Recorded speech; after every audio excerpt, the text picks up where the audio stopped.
મારું નામ સાઈમા છે. લગ્ન પહેલાં હું ગરીબ પરિવારમાંથી સંબંધ રાખતી હતી. હું ગામડાની રહેવાસી હતી, પરંતુ તેમ છતાં મેં ધોરણ 10 સુધીનું શિક્ષણ સરકારી શાળામાંથી મેળવ્યું હતું. હું બહુ સુંદર નહોતી, પણ મીડિયમ હતી. મારા પરિવારમાં હું સૌથી મોટી દીકરી હતી.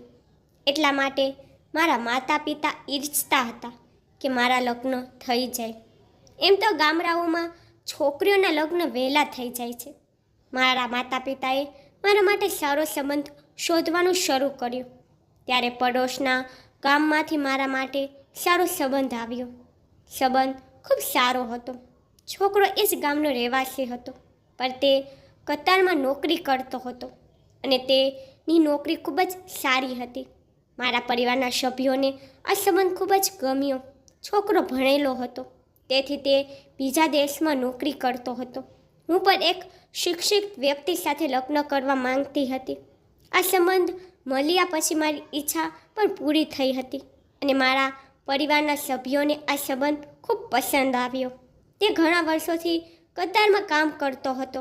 તે તેના પરિવારમાં સૌથી મોટો પુત્ર હતો. તેને 3 નાના ભાઈ બહેનો હતા. એક અપરિણીત ભાઈ અને 2 નાની બહેનો હતી. તેના પિતાનું તો ઘણા વર્ષો પહેલાં અવસાન થઈ ગયું હતું, પરંતુ તેની માતાનો પડછાયો હજુ પણ તેના પર હતો. ફોટો જોઈને જ અમારો સંબંધ નક્કી કરવામાં આવ્યો હતો. મારો ફોટો તે છોકરાને બતાવ્યો હતો અને છોકરાનો ફોટો મને બતાવ્યો હતો. કારણ કે છોકરો કતારમાં કામ કરતો હતો, તેથી તે વારંવાર અહીં આવી શકતો ન હતો.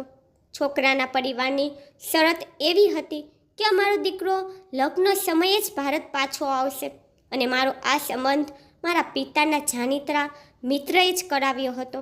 તેથી મારો થવાનો છે તે પતિ મારા માટે સાવ અજાણ્યો હતો.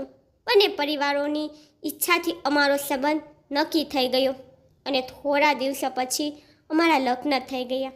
જ્યારે હું મારા લગ્નની પહેલી રાત્રે મારા પતિને મળી, ત્યારે મને તેમનું વર્તન ખૂબ પસંદ આવ્યું હતું. મારા સાસરિયાવાળાનું ઘર પણ બરાબર હતું. મારા સસરાનું ઘર થોડું નાનું હતું, પણ મારા પતિની આવક સારી હતી. તેથી જ મારી માતાએ મને સમજાવ્યું હતું કે ઘરથી કંઈ ન થાય, છોકરાની કમાણી સારી હોવી જોઈએ. મેં પણ આ વાત સ્વીકારી લીધી હતી. લગ્નના માત્ર 4 દિવસ પછી મારા પતિએ તેમનો સામાન પેક કરવાનું શરૂ કર્યું, કારણ કે તેમને કતાર પાછું જવાનું હતું. અને આ સાંભળ્યા પછી હું રડવા લાગી. અમારા લગ્નને હજુ 3-4 દિવસ થયા હતા અને મારા પતિ શોએબ મને એકલી છોડીને જતા હતા. હું અહીં તેમના વિના કેવી રીતે જીવીશ? અમે એકબીજાને બરાબર સમજ્યા પણ નહોતા. હું મારું જીવન મારા પતિ સાથે વિતાવવા માંગતી હતી. લગ્ન પહેલાં મને એ ખબર હતી કે મારા પતિ કતારમાં ઘણા વર્ષોથી કામ કરે છે, પરંતુ લગ્નના 3-4 દિવસ પછી જ્યારે તે જવા લાગ્યા ત્યારે હું ચોંકી ગઈ, કારણ કે મને કલ્પના નહોતી કે તે અચાનક આટલી જલ્દી કતાર જવાની તૈયારી કરવા માંડશે. મેં વિચાર્યું કે કદાચ તે 1-2 મહિના પછી અહીં રહેશે, મને ફરવા લઈ જશે, તેમની મારી સાથે સારી વાતચીત થશે, પણ એવું કંઈ નહોતું. તે 3-4 દિવસમાં અહીંથી જવાની તૈયારીમાં વ્યસ્ત હતા. મેં તો આંખોમાં આંસુ સાથે મારા પતિને પણ કહ્યું કે હું તમારા વિના અહીં કેવી રીતે રહીશ. મારી વાત સાંભળીને મારા પતિ કહેવા લાગ્યા, મારી મજબૂરી છે, મારી ત્યાં નોકરી છે, હું અહીં લાંબો સમય સુધી નહીં રહી શકું, નહીં તો મારી નોકરી જોખમમાં પડી જશે. એમ તો હું અહીં 2 મહિનાની રજાઓ પર આવ્યો હતો, પરંતુ કંપનીએ અચાનક મારી રજા રદ કરીને મને પાછો બોલાવ્યો છે. કદાચ ત્યાં વધુ કામ છે, તેથી જ મને ત્યાંથી વારંવાર ફોન આવે છે.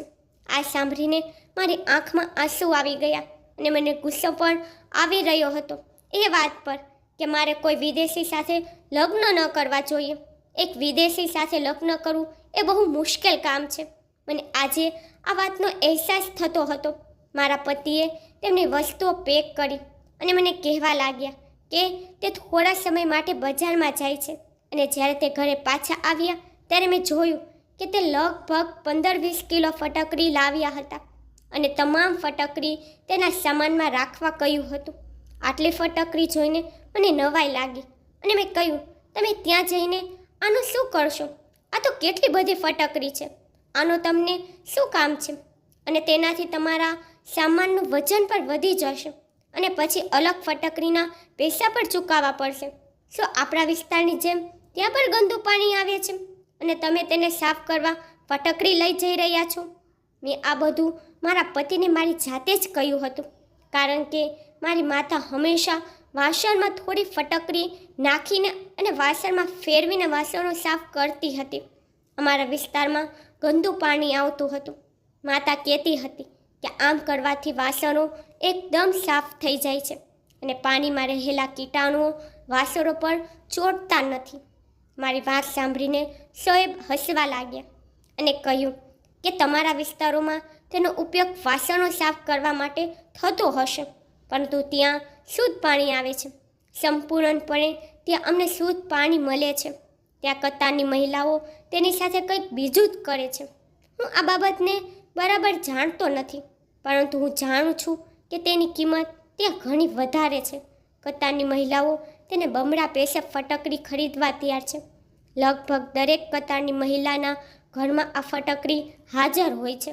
જ્યારે પણ હું અહીં આવું છું, તેથી હું પરત ફરતી વખતે મારી સાથે ફટકડી ચોક્કસ લઈ જાઉં છું.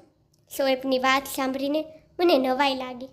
અહીં દરેક દુકાનમાં ફટકડી મળતી હતી, પરંતુ આ સમયે હું બધું ભૂલીને મારા પતિની ચિંતા સતાવતી હતી.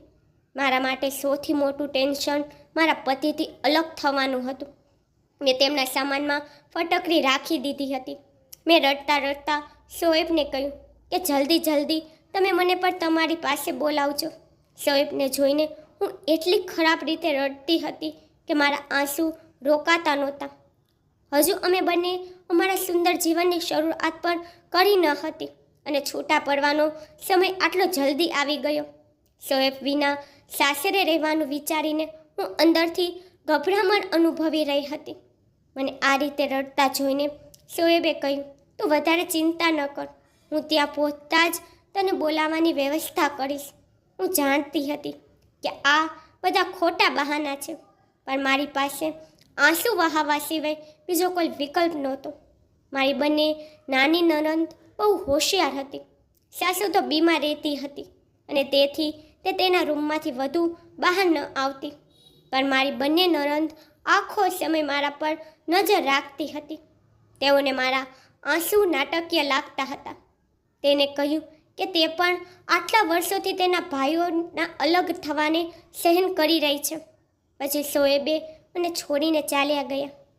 પણ જ્યારે પણ તેનો ફોન આવતો, તેની બહેન ફોન પર તેના ભાઈ સાથે મારા વિશે ખૂબ ખરાબ બોલતી હતી.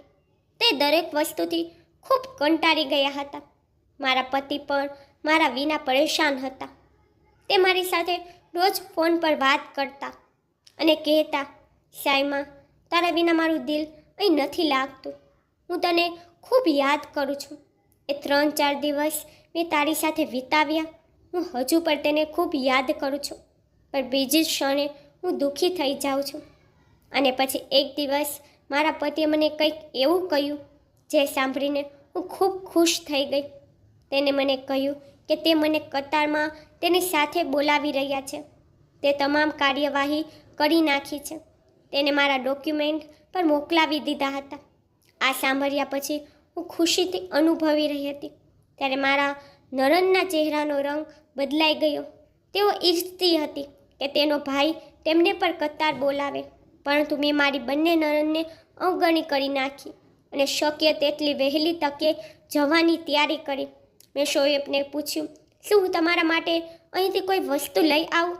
ત્યારે શોએબે કહ્યું કે મારા માટે 15થી 20 કિલો ફટકડી લઈ આવજે. આ સાંભળીને મને નવાઈ લાગી. થોડા સમય પહેલાં જ શોએબ 15થી 20 કિલો ફટકડી લઈને ગયા હતા. એમ તો 20 કિલો ફટકડી ઘણી વધારે હોય છે. મારી પાસે મારો પોતાનો સામાન વધારે હતો.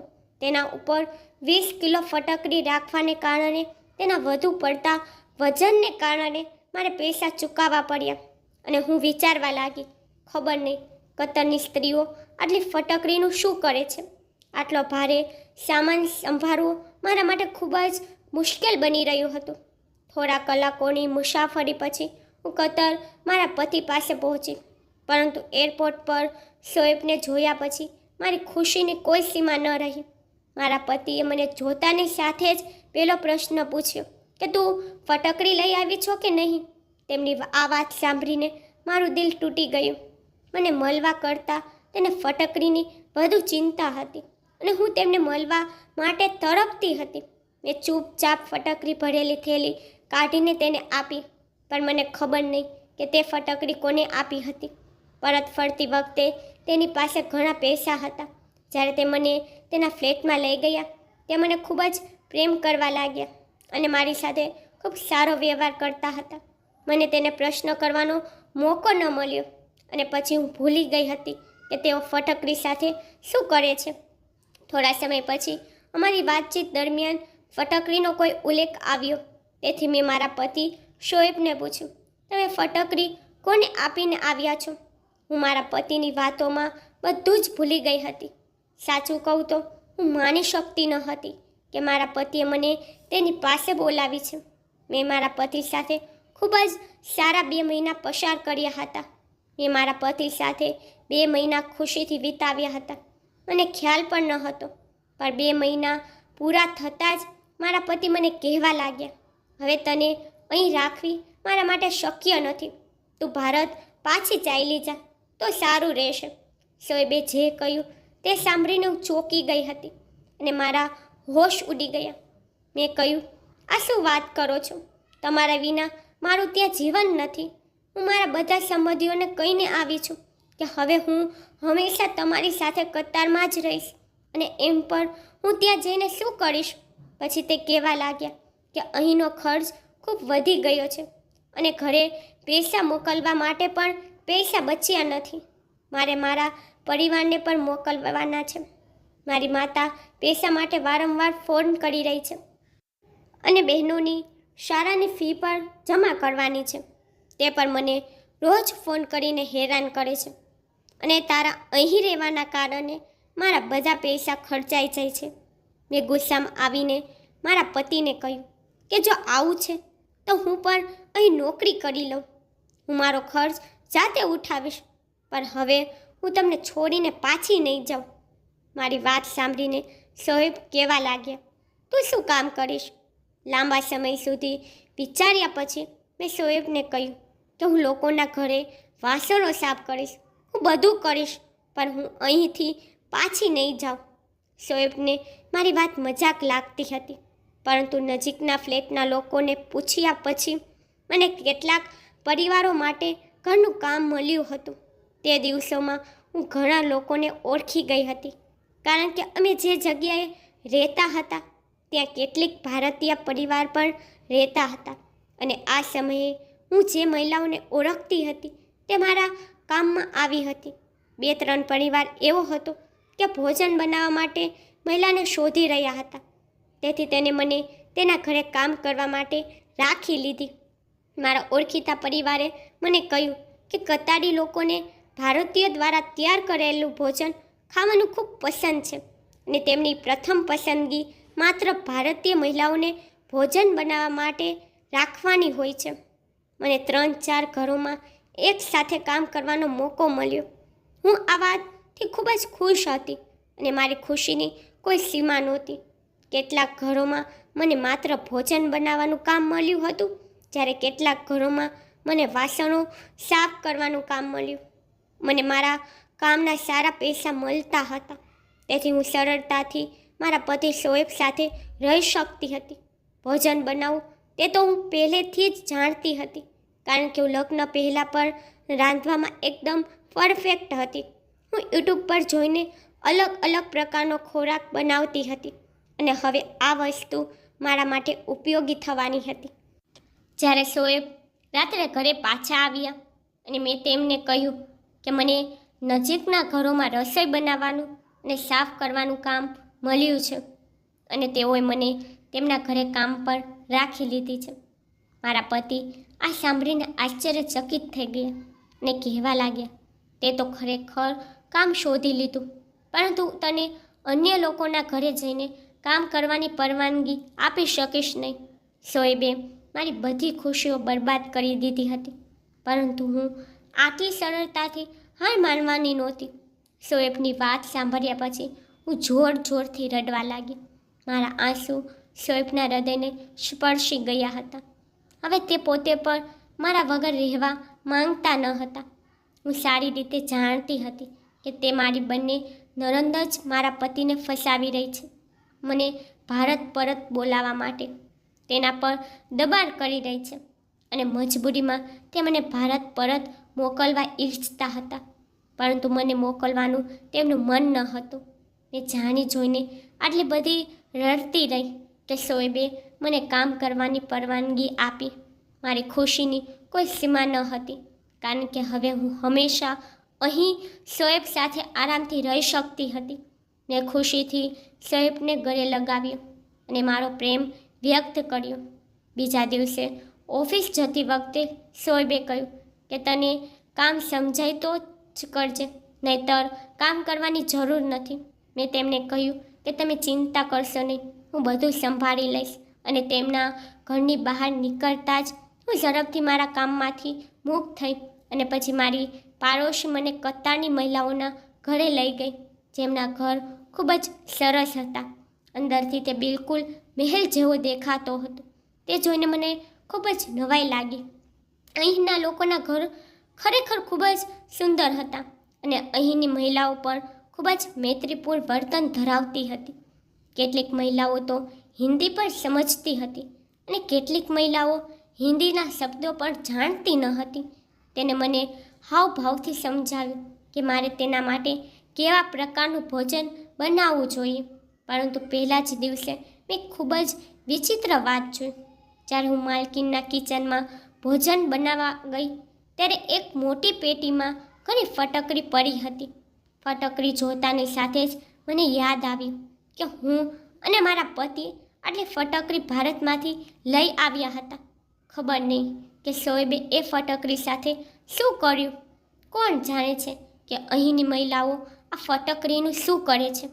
પરંતુ તે પ્રશ્ન હું કોનાથી પૂછતી, કારણ કે આ ઘરમાં હાજર તમામ લોકોને હિન્દી આવડતું ન હતું કે ન તો અંગ્રેજી જાણતા હતા.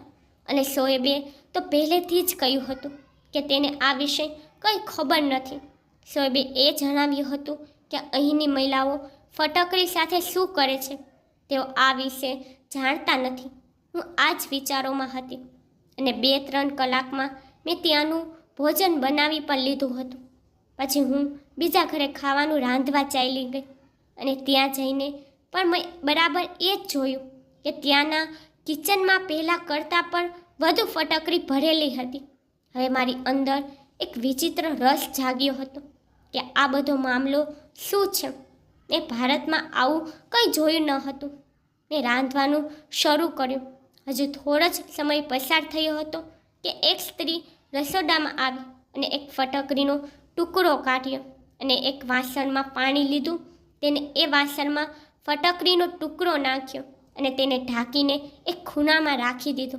ખબર નહીં કેમ તેને ફટકડીને પાણીમાં ડૂબાડીને રાખી હતી. તે આવું કેમ કરી રહી હતી તે હું જાણી શકી નહીં, કારણ કે તે આ કામ છુપાઈને કરતી હતી અને મેં તેને કામ કરતા જોઈ લીધી હતી. જેમ કે તે ઈચ્છતી નહોતી કે હું તેની તરફ જોઉં. મને આનાથી વધુ નવાઈ લાગી. અને પછી આ મારો પ્રથમ દિવસ હતો અને તે ખૂબ જ સારી રીતે ગયો હતો. હું આ બધા ઘરોમાં ભોજન બનાવીને અને સાફ સફાઈ કરીને હું 7-8 કલાકમાં ફ્રી થઈ ગઈ હતી અને શોએબના ઘરે પરત ફરતા તે પહેલાં હું ઘરે ચાલી ગઈ હતી. હું હંમેશા રસોઈની શોખીન હતી, તેથી આ કામ મને જરાય ભારે ન લાગ્યું. સાંજે જ્યારે શોએબ ઘરે આવ્યા ત્યારે તેને મને ઘણા પ્રશ્નો પૂછ્યા. મેં તેને આશ્વાસન આપ્યું કે કામ બહુ સારું છે અને મને અહીં કોઈ સમસ્યા નથી. જો તમે ઈચ્છો તો મારો આખો પગાર તમારા ઘરે મોકલી શકો છો. મને ફક્ત તમારી કંપની જોઈએ છે, પણ હું અહીં તમારા સાથે જ રહીશ. મારી વાત સાંભળીને મારા પતિ હસવા લાગ્યા. છેવટે હું ફક્ત તેની સાથે રહેવા માટે આ બધું કરી રહી છું. રાત્રિ ભોજન પછી શોએબ મને બહાર ફરવા લઈ ગયા.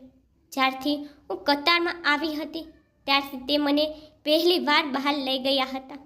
તેની સાથે ફરવામાં હું ખૂબ જ સુકૂન અનુભવી રહી હતી.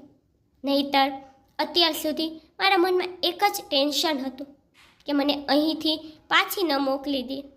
મારા પતિ મને એક મોટા મોલમાં ખરીદી કરવા માટે તેમની સાથે લઈ ગયા. આ રંગીન દુનિયામાં પહોંચીને હું ખોવાઈ ગઈ હતી. મોલમાં સોનાની એક મોટી દુકાન હતી અને અહીંની દરેક મહિલાએ ઘણું બધું સોનું પહેર્યું હતું. મેં ક્યારેય કોઈ સ્ત્રીને આટલું સોનું ખોલીને પહેરેલી જોઈ ન હતી. અત્યાર સુધી મેં વિચાર્યું હતું કે કદાચ કતારમાં મોટા ઘરો સિવાય કંઈ નથી, પણ અહીં લોકોએ ઘણી પ્રગતિ કરી હતી અને આજે પહેલીવાર મેં અહીંનું વાતાવરણ જોયું હતું. મેં ઘણી ખરીદી કરી અને મારા પતિએ મને ત્યાંની આઈસ્ક્રીમ પણ ખવડાવી. ઘરે આવતી વખતે રસ્તામાં શોએબનો એક મિત્ર મળ્યો. કદાચ તે ઓફિસનો જ મિત્ર હતો. તેમની સાથે તેમની પત્ની પણ હાજર હતી. શોએબે મારો તેના મિત્ર અને તેની પત્ની સાથે પરિચય કરાવ્યો. તેઓ સારા દેખાઈ રહ્યા હતા અને જ્યારે તેઓને ખબર પડી કે હું લગ્ન પછી પહેલીવાર ભારતથી અહીં આવી છું, તેથી તેને બીજા જ દિવસે મને અને શોએબને તેના ઘરે ડિનર માટે બોલાવ્યા. તેઓ કતારમાં જ રહેતા હતા, પરંતુ તેમની હિન્દી પણ ઘણી સારી હતી. શોએબે તેને સમજાવવાની કોશિશ પણ કરી કે અમે ડિનર પર આવી શકશું નહીં, પરંતુ તે ન માન્યા અને જ્યારે તે વધુ આગ્રહ કરવા લાગ્યા ત્યારે મારા પતિએ રાત્રિ ભોજન માટે હા પાડી. હું શોએબના મિત્રના ઘરે જવા માટે ખૂબ ઉત્સાહ હતી, કારણ કે મેં ત્યાંના લોકો દ્વારા તૈયાર કરેલું ભોજન ક્યારેય ખાધું નહોતું.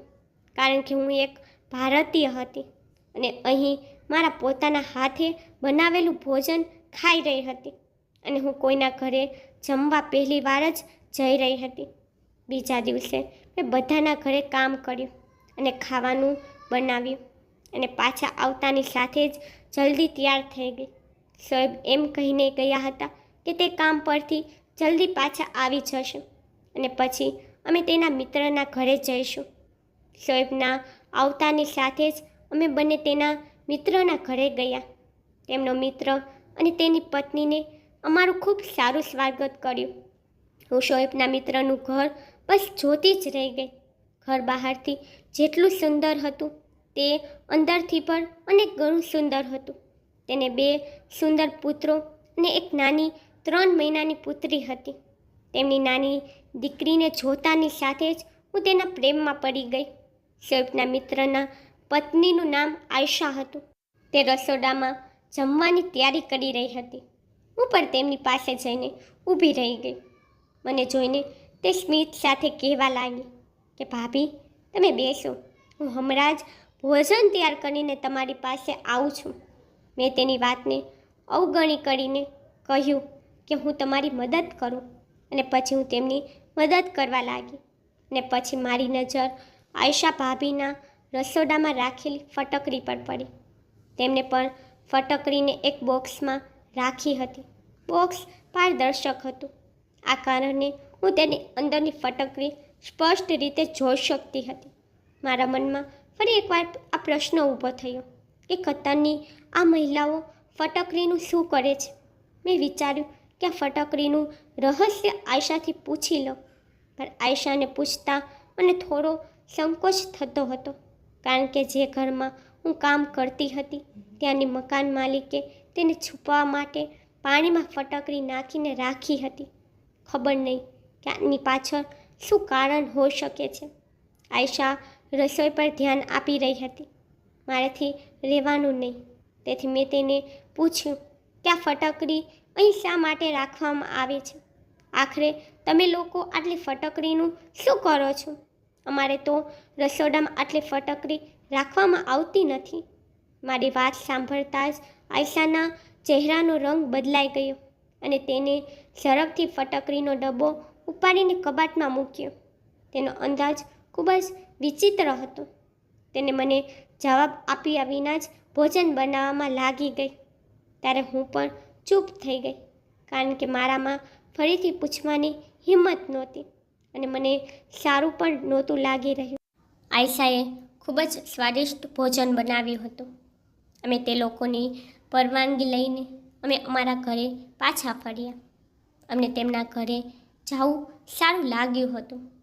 પણ આખા રસ્તે મારા મગજમાં ફટકડીનો વિચાર ચાલી રહ્યો હતો. શોએબે મારો મૌન ચહેરો જોઈને તે મને કહેવા લાગ્યા કે તને શું થયું છે. મેં શોએબને બધું કહી દીધું. મેં કેવી રીતે અહીં ઘણા ઘરોમાં ફટકડીના મોટા બોક્સ જોયા હતા અને આજે આયશાના રસોડામાં પણ મેં ઘણી ફટકડી જોઈ હતી જે એક મોટા બોક્સમાં હતી. આખરે કતારની મહિલાઓ શું કરે છે આટલી ફટકડીનું? મારી વાત સાંભળીને મારા પતિ હસ્યા અને કહ્યું કે તમે સ્ત્રીઓ તો નાની નાની બાબતો વિશે વિચારવા લાગો છો. આખરે અહીંની મહિલાઓ ફટકડી વડે કંઈ પણ કરે, આપણે તેનાથી શું મતલબ છે? પણ હું સત્ય જાણવા માંગતી હતી, કારણ કે આપણા ભારતમાં પણ ફટકડી મળતી હતી, પણ ત્યાં તો ફટકડી પર આવો કોઈ પ્રયોગ કરવામાં આવતો ન હતો જેટલું અહીં કરવામાં આવે છે. શોએબે કહ્યું, તો ચાલો હું તને શોધીને કહું કે અહીંની મહિલાઓ ફટકડી સાથે શું કરે છે અને તેની પાછળનું રહસ્ય શું છે. દિવસો ધીમે ધીમે પસાર થઈ રહ્યા હતા. મારું કામ ખૂબ જ સારી રીતે ચાલી રહ્યું હતું. મને હવે ત્યાંના લોકોના ઘરે ભોજન બનાવવાની આદત પડી ગઈ હતી. મારા માતા પિતા દર બીજા કે ત્રીજા દિવસે મારી સાથે ફોન પર વાત કરતા રહેતા હતા. જ્યારથી હું શોએબ પાસે આવી હતી, મારી માતાને ખૂબ જ રાહત મળી ગઈ હતી. મેં મારી માતાને ફટકડી વિશે ઘણા પ્રશ્નો પૂછ્યા હતા કે મારી માતા ફટકડી વિશે કંઈ જાણતી હશે, પરંતુ મારી માતાને પણ ફટકડીને વિશે વધારે જાણતી ન હતી. ફટકડીને પાણીમાં પલાળીને શું કરવામાં આવે છે તે મારા માટે ખૂબ જ આશ્ચર્યજનક હતું. કતાર આવ્યા બાદ હું સંપૂર્ણપણે સેટ થઈ ગઈ હતી. હવે હું ભારત પરત જવાની ચિંતા નહોતી. મારું કામ ખૂબ જ સારી રીતે ચાલી રહ્યું હતું. હું અને મારા પતિ અહીં ઘણું કમાતા હતા.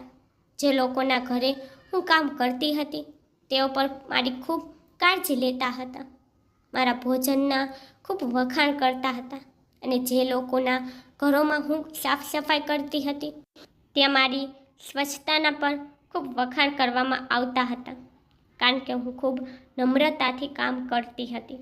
મારે વધારે બનાવવાની પણ જરૂર નહોતી. 2-3 પ્રકારની વાનગીઓ ઓછી માત્રામાં તૈયાર કરવી પડતી હતી. થોડા દિવસો વીતી ગયા અને એક દિવસ શોએબ ઓફિસથી ઘરે આવ્યા ત્યારે તે મને કહેવા લાગ્યા, તારા હાથથી મને ચાનો એક ખૂબ જ સારો કપ બનાવી દે. આજે તેમનું મૂડ ઘણું સારું લાગી રહ્યું હતું. મેં મારા પતિને કહ્યું કે આજે તમને એવી કઈ ખુશી મળી છે જેના કારણે તમારું મૂડ સારું દેખાઈ રહ્યું છે. શોએબે મને કહ્યું, હું તારી સમસ્યાનો ઉકેલ લઈ આવ્યો છું. આજે તું ઝડપથી મારા માટે ચા બનાવીને તારી નવરાશમાં મારી પાસે આવીને બેસ. આજે હું તારી સમસ્યાનો અંત લાવવા જઈ રહ્યો છું અને તને ફટકડીનું રહસ્ય જણાવું. મને ફટકડીના રહસ્યની જાણ થઈ ગઈ છે. હું ફટકડીનું રહસ્ય જાણવા માટે ખૂબ જ ઉત્સુક હતી. તેથી મેં ઝડપથી મારા પતિ માટે ચા બનાવી અને બધા કામમાંથી મુક્ત થઈને તેની પાસે જઈને આરામથી બેસી ગઈ. શોએબે મને કહ્યું કે કતારની મહિલાઓ નથી ઈચ્છતી કે કોઈને આ રહસ્ય વિશે ખબર પડે, કારણ કે ફટકડીનો ઉપયોગ તેમના પ્રાચીન સમયથી કરવામાં આવે છે અને તેઓ તેને પોતાની પાસે રાખવા માંગે છે. તેથી જ આયશા ભાભીએ પણ તને આ વિશે કશું કહ્યું ન હતું. શોએબની આ વાત સાંભળીને મને ખૂબ જ ઉત્તેજના આવવા લાગી કે આ ફટકડીનું શું કરી શકાય છે કે આવી રીતે છુપાઈને રાખે છે. શોએબે કહેવા લાગ્યા કે દરેક જગ્યાની પોતાના અલગ અલગ રિવાજો હોય છે અને એ જ રીતે દરેક જગ્યાની પોતાની અલગ અલગ યુક્તિઓ અને ઉપાયો હોય છે. તું જ્યારથી અહીં આવી છો ત્યારથી તે અહીં કેટલીક વસ્તુઓ જોઈ છે જે ભારતમાં હોતી નથી ને જે ભારતમાં હોય છે તે અહીં નથી હોતી. એ જ રીતે ભારતમાં ફટકડીનો ઉપયોગ સંપૂર્ણપણે અલગ છે, જ્યારે કતારની મહિલાઓ ફટકડીનો ઉપયોગ સંપૂર્ણપણે અલગ કરે છે, જે ખૂબ જ આશ્ચર્યજનક છે. હું શોએબની વાતને ખૂબ ધ્યાનથી સાંભળી રહી હતી. શોએબે કહ્યું કે જો ભારતીય મહિલાઓને આ વિશે ખબર પડી જાય તો દરેક ઘરમાં ફટકડીની સંખ્યા વધી જશે. મેં મારા પતિ સામે જોયું અને કહ્યું કે હવે મને કહો કે તમે કેટલું સસ્પેન્સ બનાવી રહ્યા છો. મારી વાત સાંભળ્યા પછી શોએબે મને એવી વાત કહી જે સાંભળીને હું ચોંકી ગઈ હતી. મેં મારા 24 વર્ષના જીવનમાં ફટકડીનો આવો ઉપયોગ ક્યારેય સાંભળ્યો ન હતો. મેં આશ્ચર્ય સાથે શોએબને પૂછ્યું, શું તમે સાચું કહો છો? શોએબ કહેવા લાગ્યા, હા બિલકુલ, આ જ વાત છે. મેં મારા કતારમાં રહેવાવાળો નજીકનો મિત્ર સાથે આ વાત કરી છે અને તેને પોતે જ મને આ ફટકડીનું રહસ્ય કહ્યું છે. મારો આ મિત્ર એ જ છે જે હું ભારતમાંથી ફટકડી લાવીને મોંઘા ભાવે વેચું છું. આનાથી મને ઘણો નફો થાય છે કારણ કે અહીં પણ ફટકડી ખૂબ મોંઘી છે અને ફટકડીના મોટા પ્રમાણમાં ઉપયોગને કારણે અહીં સરળતાથી ફટકડી મળતી પણ નથી. તેથી જ જ્યારે પણ હું ભારત જાઉં છું ત્યારે હું ફટકડી ચોક્કસ લાવું છું અને તેને અહીં ઊંચા ભાવે વેચું છું. અહીંના લોકો મોંઘા ભાવે પણ ફટકડી ખરીદી લે છે. અને શોએબે મને કહ્યું કે કતારની મહિલાઓ પહેલાં ફટકડીમાંથી એક ખાસ પ્રકારની દવા તૈયાર કરે છે જેને તેઓ તેમના વડીલો પાસેથી તૈયાર કરવાનું શીખ્યા છે. તેમાં કેટલીક સામગ્રી ભેળવીને આ દવા તૈયાર કરે છે અને પછી તેમાં ફટકડી ઉમેરીને પાણીમાં મિક્સ કર્યા બાદ તેને ઘણા દિવસો સુધી રાખવામાં આવે છે. ત્યારબાદ દરરોજ સવારે તે ફટકડીને પીસીને તેનો ઉપયોગ કરવામાં આવે છે. કતારની મહિલાઓ રોજ સવારે આ ફટકડીનું પાણી પીવે છે અને આ દવાનું સેવન તે 3 મહિના સુધી કરે છે અને તે માને છે કે આ રીતે તેના ઘરે ખૂબ જ સુંદર બાળકનો જન્મ થશે. કતારની મહિલાઓ સંપૂર્ણ આદરણીયથી તે દવા પીવે છે અને વધુમાં આ દવા પણ ઉપયોગી છે કારણ કે જે મહિલાઓ 3 મહિના સુધી આ દવા પીવે છે તેઓને ચોક્કસપણે એક સુંદર બાળક થશે, પરંતુ માત્ર પુત્ર જ જન્મશે. આ દવા પીવાથી પુત્રનો જ જન્મ થાય છે. મારા માટે આ ખૂબ જ વિચિત્ર હતું અને હકીકતમાં શોએબે સાચું જ કહ્યું હતું કે જો ભારતીય મહિલાઓને આ વિશે ખબર પડી હોત તો તમામ મહિલાઓ આ યુક્તિઓનો ઉપયોગ કરવા લાગે. પરંતુ હું સમજી શકતી નહોતી કે કતારની મહિલાઓ આ વાતને આટલું બધું કેમ છુપાવે છે. મારી વાત સાંભળીને શોએબ કહેવા લાગ્યા, દરેકની પોતપોતાની પદ્ધતિઓ હોય છે અને મોટા ભાગની સ્ત્રીઓ એ પણ જાણવા માંગતી નથી કે તેઓ બાળક પેદા કરવા માટે યુક્તિઓનો ઉપયોગ કરી રહી છે. તેમને લાગે છે કે જો કોઈને ખબર પડી ગઈ તો તેમની યુક્તિ બગડી જશે. શોએબની વાત સાંભળીને હું ઉદાસ સ્વરમાં કહેવા લાગી કે મારી પાસે તો ફટકડી પણ નથી અને ન તો મને દવા કેવી રીતે બનાવવી તે ખબર છે. મારી વાત સાંભળીને શોએબ હસવા લાગ્યા અને કહ્યું કે મારે માત્ર એક બાળક જોઈએ છે. મને કોઈ ફરક નથી પડતો કે તે દીકરો હોય કે દીકરી. શોએબના વિચારો જાણીને મને ખૂબ જ આનંદ થયો કે તેમને અન્ય પુરુષોની જેમ પુત્રની ઈચ્છા વ્યક્ત કરી ન હતી. હું હજુ પણ ઘરોમાં કામ કરતી હતી અને થોડા જ દિવસોમાં એક ઘરની માલકીન ગર્ભવતી થઈ ગઈ. મેં તેમની ખૂબ સારી સંભાળ રાખી હતી અને આશ્ચર્યજનક એ હતું કે તે સ્ત્રીએ પુત્રને જ જન્મ આપ્યો હતો. કદાચ તેની બનાવેલી દવા કામ કરી ગઈ હશે. થોડા દિવસોમાં ભગવાને મને પણ સારા સમાચાર આપ્યા, પરંતુ મેં આ કોઈ દવાનો ઉપયોગ કર્યો ન હતો અને હું આખા 9 મહિના એકદમ સ્વસ્થ રહી હતી. જ્યારે મેં 9 મહિના પછી બાળકને જન્મ આપ્યો ત્યારે મને એ જોઈને આશ્ચર્ય થયું કે મને પણ એક પુત્ર જન્મ થયો છે. મેં ક્યારેય આવી કોઈ દવા લીધી ન હતી, પરંતુ તેમ છતાં ભગવાને મને પુત્રનો આશીર્વાદ આપ્યો હતો. દીકરો હોય કે દીકરી, આ બધું ભગવાનના હાથમાં છે, પરંતુ આપણે મનુષ્યો હંમેશા આપણી પોતાની યુક્તિઓ કરતા રહીએ છીએ. કતારની મહિલાઓ પણ આવી યુક્તિઓમાં ફસાયેલી રહે છે. મને એ તો નથી ખબર કે ફટકડીના દવાના ઉપાયો કેટલા કતારના લોકો જાણતા હતા, પરંતુ જ્યાં સુધી મેં જોયું હતું ત્યાં સુધી મોટા ભાગની કતારની મહિલાઓના ઘરોમાં ફટકડી હાજર હતી. શું તમે લોકો પણ પુત્ર માટે આવા કોઈ જાદુઈ યુક્તિઓનો ઉપયોગ કરો છો? અથવા તમારા આસપાસના કોઈને પુત્ર ઈચ્છવા માટે તેઓ મેલી વિદ્યાની યુક્તિઓનો ઉપયોગ કરે છે? તો આ બધા કામો બિલકુલ ખોટા છે. ભગવાન આપણને દીકરો આપે છે કે દીકરી, આપણે તેમના આશીર્વાદ સમજીને આપણી પાસે રાખી લેવા જોઈએ. ભગવાન આપણને બાળકોનો આશીર્વાદ આપે છે, આજ આપણા માટે પૂરતું છે. દીકરો કે દીકરી કંઈ નથી હોતું. બાળક હોવું એ સૌથી મોટી બાબત છે. હું મારા પતિ શોએબ સાથે ખૂબ જ ખુશ છું, પરંતુ હવે મેં કતારની સ્ત્રીઓમાં વધુ રસ લેવાનું બંધ કરી દીધું, કારણ કે મને એ વાત ગમી ન હતી કે તેઓ પુત્ર જન્માવા માટે આવી યુક્તિઓનો ઉપયોગ કરતી હતી. દીકરી પેદા કરવા માટે પણ લોકો આવી યુક્તિઓનો ઉપયોગ કરી શકે છે. આખરે દીકરી પર ભગવાનના આશીર્વાદ હોય છે. મને દીકરીઓ ખૂબ ગમે છે અને હું પ્રાર્થના કરું છું કે ભગવાન મને મારા આગામી બાળકમાં દીકરી આપે. મને દીકરીઓ બહુ ગમે છે. હું મારા દીકરા સાથે ખૂબ જ ખુશ છું, પરંતુ મને હજુ પણ એક દીકરીની ઈચ્છા છે, જેથી મારો પરિવાર પૂર્ણ થાય. મિત્રો, તમને મારી સ્ટોરી પસંદ આવે છે તો લાઈક, શેર, સબસ્ક્રાઈબ કરી નાખજો. તમને મારી સ્ટોરી કેવી લાગી એ મને કોમેન્ટમાં જરૂરથી કહેજો.